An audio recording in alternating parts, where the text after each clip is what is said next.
আসসালামু আলাইকুম গাইস, এইটা হচ্ছে আমাদের ঈদগাহ। আমরা এখানে ঈদের নামাজ পড়ি। ঈদের নামাজ ঈদুল আজহা, ঈদুল ফিতর, এই দুইটা নামাজ এখানে আমাদের এই ঈদগাহে আমরা দুই পাড়া সম্মিলিতভাবে আমরা এখানে নামাজ পড়ি। অতএব এই পাশে আমার একটা আমের বাগান আছে। আম গাছে বসন্ত ঋতু অনেক মুকুল আসছে, তাই আপনাদেরকে দেখানোর জন্য আমি এই বাগানটাকে যাচ্ছি। আপনারা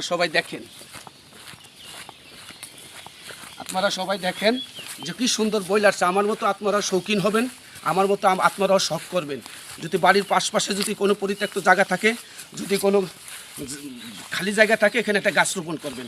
গাছ আমাদের অক্সিজেন দেয়, গাছ আমাদের নিত্যদিনের প্রয়োজনের বন্ধু। একটা গাছ লাগাইলে বিক্রি করে আপনি অর্থ উপার্জন করতে পারবেন, একটা গাছ লাগাইলে, ফলের গাছ লাগাইলে আপনি ফল বিক্রি করে অর্থ উপার্জন করতে পারেন। অতএব দেখাচ্ছি, দেখেন আমার আমের বাগানে কত সুন্দর মুকুল লাগছে। দেখেন গাইস, আপনাদেরকে একটা বাগান দেখাচ্ছি। বাগানের চারপাশে ভিডিও করো। দেখেন, এটা হচ্ছে হাড়িভাঙ্গা আম। এটা হচ্ছে হাড়িভাঙ্গা আম। হাড়িভাঙ্গা খুব সুস্বাদু একটা আম।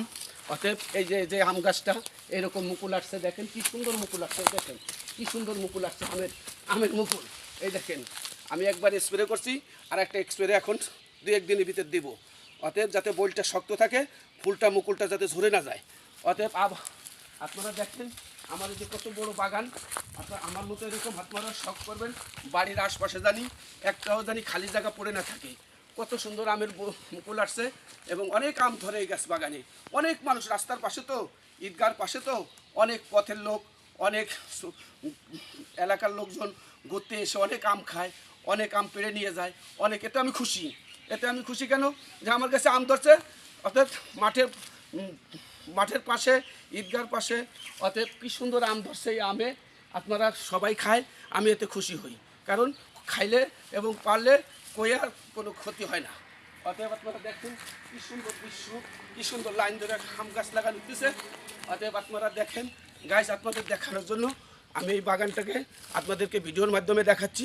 আমার জন্য সবাই দোয়া করবেন, আমার জন্য, পরিবারের জন্য দোয়া করবেন, আমার এই বাগানের জন্য দোয়া করবেন, যেন পরিবেশ অনুকূল থাকে, আবহাওয়া যেন ভালো থাকে, আরও অনেক ফল দেয়, আমি জানি অর্থ উপার্জন করতে পারি এর থেকে, এবং অনেক মানুষ আমার আম খাইতেছে, খেয়ে যাবে, খুশি হয়ে আমি তাদেরকে দিব।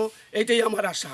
আমি শুধু ব্যবসার জন্য না, সবাই খুশি হলে, সবাই খাইতে পারলে আমিও খুশি। ইনশাআল্লাহ আমার জন্য সবাই দোয়া করবেন। আল্লাহ হাফেজ।